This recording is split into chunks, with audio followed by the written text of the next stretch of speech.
American football is the most watched sport in our country. The NFL is number one, and college football is closing the gap right behind it at two. And the quarterback position is the most well known position in sports in our country. The professionals make every throw look so effortless and so easy. You see them on Saturdays and Sundays spin a ball all the way 50 yards down the field perfectly into the receiver's hands, and you're just in awe as a fan. One of my first thoughts when I watched that is, how can they do that? How can they throw a perfect spiral 50 yards down the field perfectly into the receiver's hands? Well, it's a great thing I'm about to teach you in 3 simple steps. I'll give you a keynote. Throwing a football is not all in your arm. So the first step will be the grip of the football. Very simple. You want to keep your middle finger and your index finger above the end of the laces on where you're grabbing it. So you see my middle finger is resting on this top lace right here. My index is above it. These two, they don't matter as much, but you would like them to cover the laces if you can. That way you have a little bit more control of where you're putting the football at, if that makes sense. So then this will take us to our next step, which is stance and posture. So say I'm throwing a football that way. My stance is going to be like this.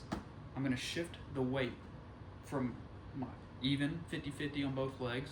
I'm about to go 70-30 from my back leg to my front leg. And the reason that is because putting that weight on your back leg generates power as you release the football coming through. You want to have the football typically resting in the middle of your chest, not anything too crazy, in a soft, easy, comfortable position. You can move it wherever you need to.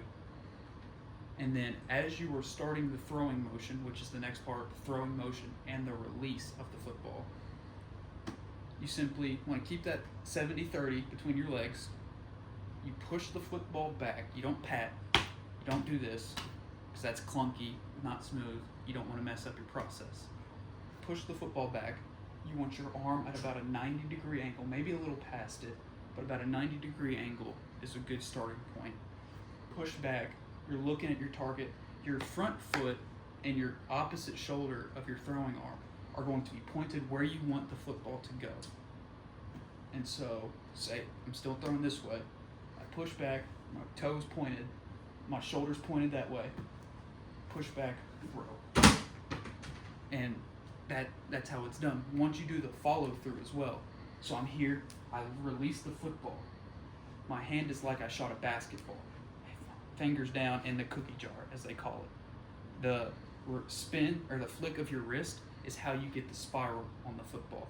It's the same action as throwing a dart, is the best way I've used to remember that. It's just a kind of quick snap down. See that right there? Spinning the pigskin around isn't just reserved for the professionals or the college athletes we watch on Saturdays and Sundays. It's an easy skill that everyone can learn. As you try, you will not get a perfect spiral on your first attempt. I know when I started football years and years ago, I did not get a perfect spiral on my first throw. But as the saying goes for almost everything, practice makes perfect. Thank you.